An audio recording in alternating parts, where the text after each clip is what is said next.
Hello my dear friends, it is time for your new fairy tale. And if you like it, then follow me, we have more stories, and for a like I will be very happy. So sit back and enjoy the time. In China, the emperor is a Chinese and all those about him are Chinamen also. The story I am going to tell you happened a great many years ago, so it is well to hear it now before it is forgotten. The emperor's palace was the most beautiful in the world. It was built entirely of porcelain, and very costly, but so delicate and brittle that whoever touched it was obliged to be careful. In the garden could be seen the most singular flowers, with pretty silver bells tied to them, which tinkled so that everyone who passed could not help noticing the flowers. Indeed, everything in the emperor's garden was remarkable, and it extended so far that the gardener himself did not know where it ended. Those who traveled beyond its limits knew that there was a noble forest, with lofty trees, sloping down to the deep blue sea, and the great ships sailed under the shadow of its branches. In one of these trees lived a nightingale, who sang so beautifully that even the poor fishermen, who had so many other things to do, would stop and listen. Sometimes when they went at night to spread their nets, they would hear her sing and say, "Oh, I'm not that beautiful?" But when they returned to their fishing, they forgot the bird until the next night. Then they will hear it again and exclaim, "Oh, how beautiful is the nightingale's song!" Travelers from every country in the world came to the city of the emperor, which they admired very much, as well as the palace and gardens. But when they heard the nightingale, they all declared it to be the best of all. And the travelers on their return home related what they had seen, and learned men wrote books containing descriptions of the town, the palace, and the gardens. But they did not forget the nightingale, which was really the greatest wonder. And those who could write poetry composed beautiful verses about the nightingale, who lived in a forest near the deep sea. The books traveled all over the world, and for you constant employment in the kitchen, and you shall have permission to see the emperor dine, if you will lead us to the nightingale, for she is invited for this evening to the palace. So she went into the wood where the nightingale sang, and half the court followed her. As they went along, a cow began lowing. "Oh," said a young courtier, "now we have found her. What wonderful power for such a small creature. I have certainly heard it before." "No, that is only a cow lowing," said the little girl. "We are a long way from the place yet." Then some frogs began to croak in the marsh. "Beautiful," said the young courtier again. "Now I hear it, tinkling like little church bells." "No, those are frogs," said the little maiden. "But I think we shall soon hear her now." And presently the nightingale began to sing. "Hark, hark! There she is," said the girl. "And there she sits," she added, pointing to a little gray bird who was perched on a bough. "Is it possible?" said the lord-in-waiting. "I never imagined it would be a little, plain, simple thing like that. She has certainly changed color at seeing so many grand people around her." "Little nightingale," cried the girl, raising her voice, "our most gracious emperor wishes you to sing before him." "With the greatest pleasure," said the nightingale, and began to sing most delightfully. "It sounds like tiny glass bells," said the lord-in-waiting, "and see how her little throat works. It is surprising that we have never heard this before. She will be a great success at court." "Shall I sing once more before the emperor?" asked the nightingale, who thought he was present. "My excellent little nightingale," said the courtier, "I have the great pleasure of inviting you to a court festival this evening, where you will gain imperial favor by your charming song." "My song sounds best in the green wood," said the bird. But still she came willingly when she heard the emperor's wish. The palace was elegantly decorated for the occasion. The walls and floors of porcelain glittered in the light of 1,000 lamps. Beautiful flowers, round which little bells were tied, stood in the corridors. What with the running to and fro and the draught, these bells tinkled so loudly that no one could speak to be heard. In the center of the great hall, a golden perch had been fixed for the nightingale to sit on. The whole court was present, and the little kitchen maid had received permission to stand by the door. She was not installed as a real court cook. All were in full dress, and every eye was turned to the little gray bird when the emperor nodded to her to begin. The nightingale sang so sweetly that the tears came into the emperor's eyes, and then rolled down his cheeks, as her song became still more touching and went to everyone's heart. The emperor was so delighted that he declared the nightingale should have his gold slipper to wear round her neck, but she declined the honor with thanks. She had been sufficiently rewarded already. "I have seen tears in an emperor's eyes," she said. "That is my richest reward. An emperor's tears have wonderful power, and are quite sufficient honor for me." And then she sang again more enchantingly than ever. "That singing is a lovely gift," said the ladies of the court to each other, and then they took water in their mouths to make them utter the gurgling sounds of the nightingale when they spoke to anyone, so they might fancy themselves nightingales. And the footmen and chambermaids also expressed their satisfaction, which is saying a great deal, for they are very difficult to please. In fact, the nightingale's visit was most successful. She was now to remain at court, to have her own cage, with liberty to go out twice a day, and once during the night. 12 servants were appointed to attend her on these occasions, who each held her by a silken string fastened to her leg. There was certainly not much pleasure in this kind of flying. The whole city spoke of the wonderful bird, and when two people met, one said Nightin, and the other said Gale, and they understood what was meant, for nothing else was talked of. 11 peddlers' children were named after her, but not of them could sing a note. One day the emperor received a large packet on which was written, "The Nightingale." "Here is no doubt a new book about our celebrated bird," said the emperor.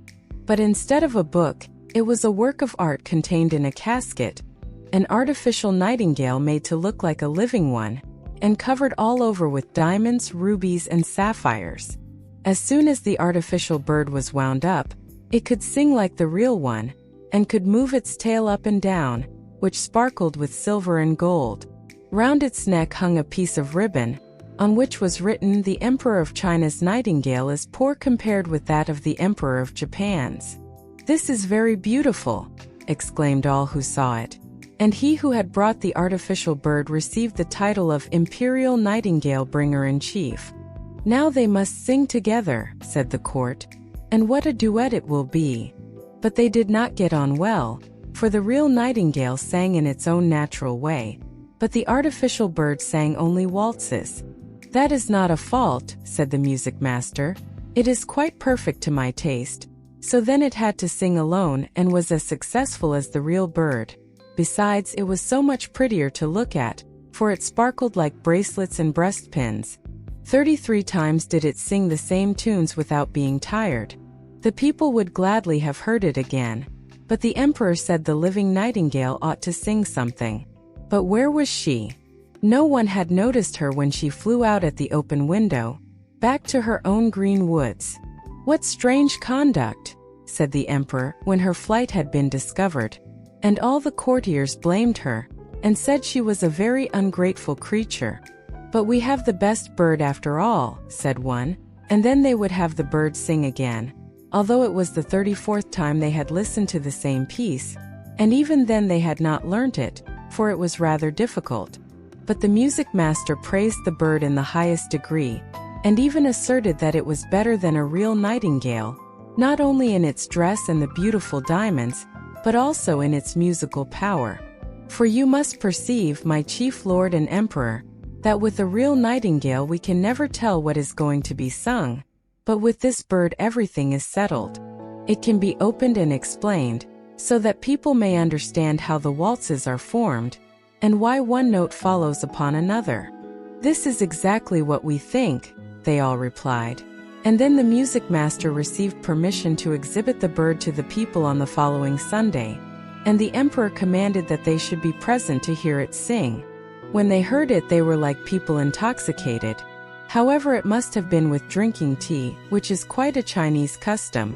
They all said, "Oh," and held up their forefingers and nodded, but a poor fisherman who had heard the real nightingale said, "It sounds prettily enough and the melodies are all alike, yet there seems something wanting, I cannot exactly tell what." And after this, the real Nightingale was banished from the empire. The artificial bird was placed on a silk cushion close to the emperor's bed. The presents of gold and precious stones which had been received with it were round the bird, and it was now advanced to the title of Little Imperial Toilet Singer, and to the rank of number 1 on the left hand, for the emperor considered the left side on which the heart lies as the most noble, and the heart of an emperor is in the same place as that of other people. The music master wrote a work in 25 volumes about the artificial bird, which was very learned and very long, and full of the most difficult Chinese words. Yet all the people said they had read it and understood it, for fear of being thought stupid and having their bodies trampled upon. So a year passed, and the emperor, the court, and all the other Chinese knew every little turn in the artificial bird's song, and for that same reason it pleased them better. They could sing with the bird, which they often did. The street boys sang, "Zzz, cluck, cluck, cluck," and the emperor himself could sing it also. It was really most amusing. One evening, when the artificial bird was singing its best, and the emperor lay in bed listening to it, something inside the bird sounded, whiz. Then a spring cracked. Whirr went all the wheels running round, and then the music stopped. The emperor immediately sprang out of bed, and called for his physician. But what could he do? Then they sent for a watchmaker, and after a great deal of talking and examination, the bird was put into something like order. But he said that it must be used very carefully, as the barrels were worn, and it would be impossible to put in new ones without injuring the music. Now there was great sorrow, as the bird could only be allowed to play once a year, and even that was dangerous for the works inside it. Then the music master made a little speech full of hard words, and declared that the bird was as good as ever, and of course no one contradicted him. 5 years passed, and then a real grief came upon the land. The Chinese really were fond of their emperor, and he now lay so ill that he was not expected to live. Already a new emperor had been chosen, and the people who stood in the street asked the lord-in-waiting how the old emperor was. But he only said, "Pooh," and shook his head. Cold and pale lay the emperor in his royal bed. The whole court thought he was dead, and everyone ran away to pay homage to his successor. The chamberlains went out to have a talk on the matter, and the ladies' maids invited company to take coffee. Cloth had been laid down on the halls and passages, so that not a footstep should be heard, and all was silent and still. But the emperor was not yet dead, although he lay white and stiff on his gorgeous bed, with the long velvet curtains and heavy gold tassels. A window stood open, and the moon shone in upon the emperor and the artificial bird. The poor emperor, finding he could scarcely breathe with a strange weight on his chest, opened his eyes and saw Death sitting there. He had put on the emperor's golden crown, and held in one hand his sword of state, and in the other his beautiful banner. All around the bed and peeping through the long velvet curtains, were a number of strange heads, some very ugly, and others lovely and gentle-looking. These were the emperor's good and bad deeds, which stared him in the face. Now Death sat at his heart. "Do you remember this? Do you recollect that?" they asked one after another, thus bringing to his remembrance circumstances that made the perspiration stand on his brow. "I know nothing about it," said the emperor. "Music! Music!" he cried. "The large Chinese drum, that I may not hear what they say." But they still went on, and Death nodded like a Chinaman to all they said. "Music! Music!" shouted the emperor. "You little precious golden bird, sing, pray sing. I have given you gold and costly presents. I have even hung my golden slipper round your neck. Sing! Sing!" But the bird remained silent. There was no one to wind it up, and therefore it could not sing a note. Death continued to stare at the emperor with his cold, hollow eyes, and the room was fearfully still. Suddenly there came through the open window the sound of sweet music. Outside on the bough of a tree sat the living Nightingale. She had heard of the emperor's illness, and was therefore come to sing to him of hope and trust. And as she sung, the shadows grew paler and paler, The blood in the emperor's veins flowed more rapidly, and gave life to his weak limbs, and even Death himself listened and said, "Go on, little nightingale, go on. Then will you give me the beautiful golden sword and that rich banner? And will you give me the emperor's crown?" said the bird. So Death gave up each of these treasures for a song, and the nightingale continued her singing. She sung of the quiet churchyard, where the white roses grow, where the elder tree wafts its perfume on the breeze, and the fresh sweet grass is moistened by the mourner's tears. Then Death longed to go and see his garden, and floated out through the window in the form of a cold, white mist. Thanks, you heavenly little bird. I know you well. I banished you from my kingdom once, and yet you have charmed away the evil faces from my bed, and banished death from my heart with your sweet song. How can I reward you?"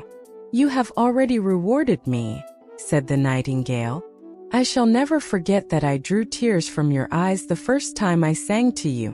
These are the jewels that rejoice a singer's heart." With the hand that held the heavy golden sword pressed to his heart, "I only ask one thing," she replied. "Let no one know that you have a little bird who tells you everything. It will be best to conceal it." So saying, the nightingale flew away.